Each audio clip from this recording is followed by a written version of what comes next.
बंगाल में नया नियम लागू, जो कायदा तोड़ेगा पुलिस उसे नहीं छोड़ेगी। शिवेंदु के साथ ताबड़तोड़ फैसलों से बांग्लादेश तक हड़कंप।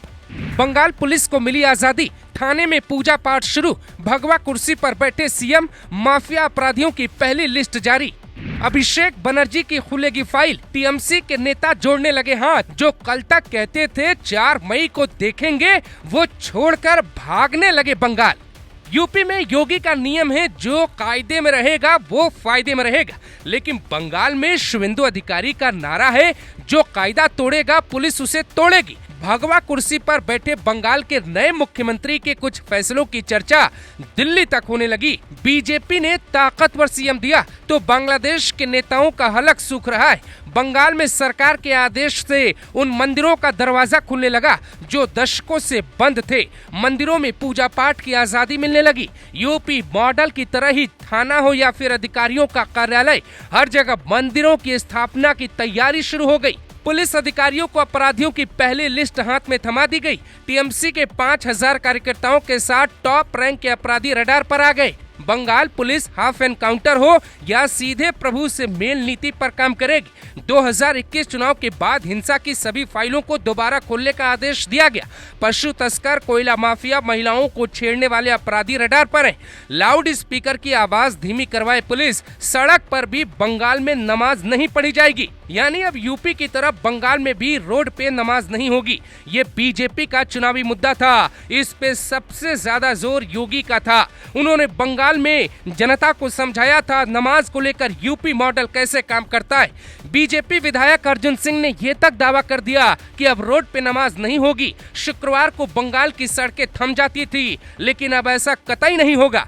अब नमाज घर में पढ़ें या फिर मस्जिद में, लेकिन रोड पे खतरा हो सकता है। जबकि लाउड स्पीकर की आवाज को कम नहीं किया तो पुलिस लाउड स्पीकर को उतार सकती।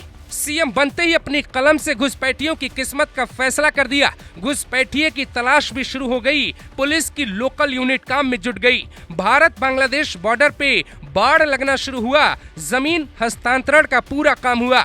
मुर्शिदाबाद को लेकर नीति क्लियर है, वहां सिंघम अधिकारियों की तैनाती होगी। यानी बंगाल अब पूरी तरह से भगवामय दिखेगा। कुछ दिनों बाद बंगाल में जाने के बाद आपको कहीं से नहीं दिखेगा कि ये कभी घुसपैठियों की जमीन हुआ करती थी। दरअसल ममता बनर्जी की सरकार में जिन टीएमसी कार्यकर्ताओं का मनोबल बढ़ा, वो अब हाथ जोड़ने लगे और नई सरकार में माफी मांगने लगे। ये टीएमसी के प्रवक्ता रहे, लेकिन सिंघम आईपीएस अजय पाल शर्मा से कई बार माफी मांग चुके। ममता बनर्जी के नेता अब शिवेंदु अधिकारी की माला जप रहे हैं, उनकी तारीफें कर रहे हैं, क्योंकि उन्हें बंगाल में रहना है तो अब कायदे में रहना होगा। बंगाल में बीजेपी ने कानून राज स्थापित करने का ऐलान किया है, जिससे अपराधियों में हड़कंप मच गया है। सीएम ने पुरानी फाइलें खोलने का आदेश दिया, यानी अभिषेक बनर्जी भी बुरी तरह फंस सकते हैं। 2021 के बाद से हुई हिंसा में कई बार अभिषेक बनर्जी का नाम भी सामने आया, लेकिन सरकार उनकी बुआ की थी तो कार्रवाई नहीं हुई।